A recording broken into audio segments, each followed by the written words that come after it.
Welcome students. कल हमने phonetics के अंदर कुछ सिंबल्स देखे थे। आई होप आपने उन सिंबल्स की कुछ प्रैक्टिस करी होगी। अब उसके बाद कुछ और सिंबल्स हैं जिनको हमको देखना पड़ेगा। उनको हम बोलते हैं डायफ्थंग्स। डायफ्थंग एक्चुअली क्या होता है, जब दो वोवेल साउंड्स या हिंदी में बोलें तो दो स्वर एक साथ जब साथ में आते हैं तो उनके कॉम्बिनेशन को हम डायफ्थंग बोलते हैं। तो ये डायफ्थंग्स जो हैं इनको हम सिंगल सिंबल कंसीडर करते हैं। एग्जाम्पल के लिए यहाँ पर देखिए, जो सबसे पहला सिंबल है, ये वाला सिंबल जो आप देख रहे हैं, इसको आ और ई के कॉम्बिनेशन को हम ये सिंबल से रिप्रेजेंट करते हैं। कुछ वर्ड्स अपन देखते हैं जैसे कि टाइप। टाइप में ट के बाद आ और ई, आ और ई जब कॉम्बिनेशन में आते हैं एक साथ, तब हम उसको डायफ्थंग, इस डायफ्थंग से यूज करते हैं। और आप जैसा कि देख ही रहे हैं यहाँ पर लिखा हुआ भी है टाइप। इसका एक और एग्जाम्पल काइट, चाइना। चाइना के लिए कल अपनी बात हुई थी, च का सिंबल आपको कल सिखाया था। उसके बाद में इस आ और ई के लिए हम ये वाला सिंबल यूज करेंगे, न के लिए एन और A. Next symbol is E and I. ये जो सिंबल है, ये ए ई जब कॉम्बिनेशन में दोनों साउंड एक साथ आते हैं तब हम यूज करते हैं। जैसे कि रैन, स्पेस, टेबल, इन सभी टाइप के वर्ड्स में हम क्या देखते हैं, ए के बाद एक हल्का सा शॉर्ट ई का साउंड आता है, जो एक कॉम्बिनेशन है दो वोवेल्स का। इसको हम इस डायफ्थंग से लिख सकते हैं, जैसे कि रैन, स्पेस एंड टेबल। यहाँ पर टेबल वर्ड भी इंपॉर्टेंट है, बहुत बार एग्जाम में आता है ये। Now see the next symbol. ये ओ और ई का कॉम्बिनेशन है। जैसे कि वर्ड्स हम देखते हैं coin, foil, boy. Boy word जो है, इसमें हम जो इसका प्रोनाउंसिएशन है उसमें बॉय पढ़ते हैं इसे, इसलिए हम यहाँ पर इस डायफ्थंग को यूज करेंगे।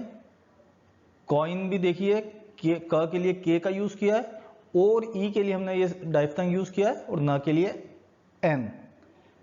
Now the next symbol is E, और अ का जो हमारा सिंबल था उसको यूज करा है। ये जो साउंड, जिस साउंड में ये सिंबल यूज होता है उसको बोलते हैं ए अ। एक्चुअली जब हम एयर लिखते हैं, अब एयर को देखते हैं, एयर में ये जो सिंबल है ये एयर का ही सिंबल है, क्योंकि र साइलेंट होता है बोलते टाइम। हम एयर बोलेंगे तब ए अ बोलेंगे, र जो होगा साइलेंट होगा। तो ये सिंबल जो है ये एयर के लिए यूज होता है। ये क्वेश्चन भी बहुत इंपॉर्टेंट है, एयर बहुत बार आता है एग्जाम के अंदर। इसका स्ट्रक्चर में आगे आपको बताऊंगा। इसके बाद जो अगला सिंबल है वो ये है आ और ऊ का। आ और ऊ का कॉम्बिनेशन, जैसे कि हाउ, डाउट, क्राउन, इन सभी वर्ड में आ के बाद ऊ का साउंड आता है, वहां पर हम इस सिंबल को यूज करते हैं। एट लास्ट अ और ऊ के कॉम्बिनेशन के लिए हम इस सिंबल को यूज करते हैं, जैसे कि गौ, नो, स्टोन, इन सभी में अ के बाद ऊ का साउंड आता है। अब हम सिलेबल स्ट्रक्चर देखते हैं। स्ट्रक्चर क्या होता है, ये भी एक इंपॉर्टेंट क्वेश्चन एग्जाम में आता है। इसके लिए हमको दो चीजें पता होनी चाहिए। सी को जो यहाँ पर अपन देखते हैं सीवीसी स्ट्रक्चर जिसको बोला जाता है। यहाँ पर सी का मतलब कॉन्सोनेंट्स और वी का मतलब वॉवेल। पर वॉवेल कौन से, जो हिंदी के अपने स्वर होते हैं, अ, आ, ई, ऊ, इन सभी के लिए हम वी यूज करेंगे, और इनके अलावा जो भी वर्ड्स आते हैं उनके लिए सी यूज करेंगे। जैसे कि हम एग्जाम्पल के लिए देखते हैं यहाँ पर स्कूल। स्कूल को जो भी वर्ड आपको दिया है उसके दो तरीके हैं।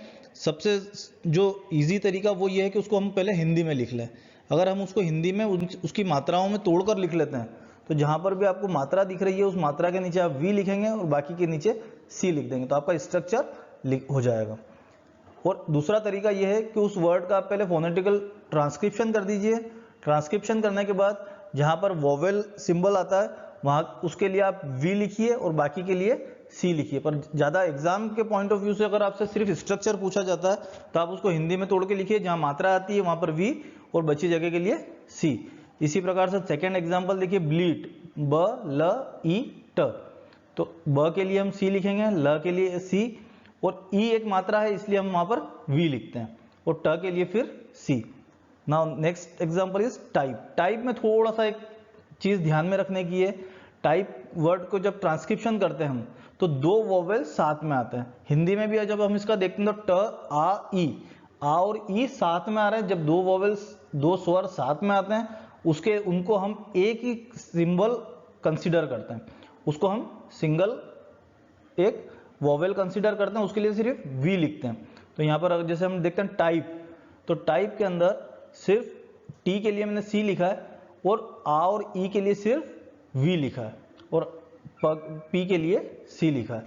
इसी प्रकार से जैसे कि एयर वर्ड है, अगर एयर वर्ड को भी हम देखें एक बार, तो एयर के लिए मैंने आपको पहले एक डाइफ्थंग बताया था, तो वो डाइफ्थंग एक ही है। तो अगर आपसे एग्जाम में काफी बार पूछा जाता है कि एयर का स्ट्रक्चर क्या है, तो उसका स्ट्रक्चर सिर्फ वी है, क्योंकि वो सिर्फ एक वोवेल का कॉम्बिनेशन है। नाउ स्टूडेंट्स, यहाँ पर कुछ मैंने आपको प्रैक्टिस वर्ड्स दिए हैं।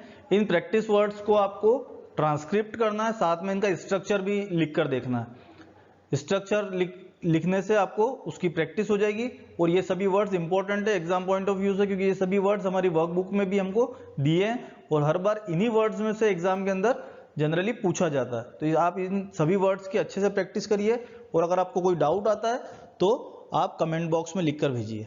Thank you.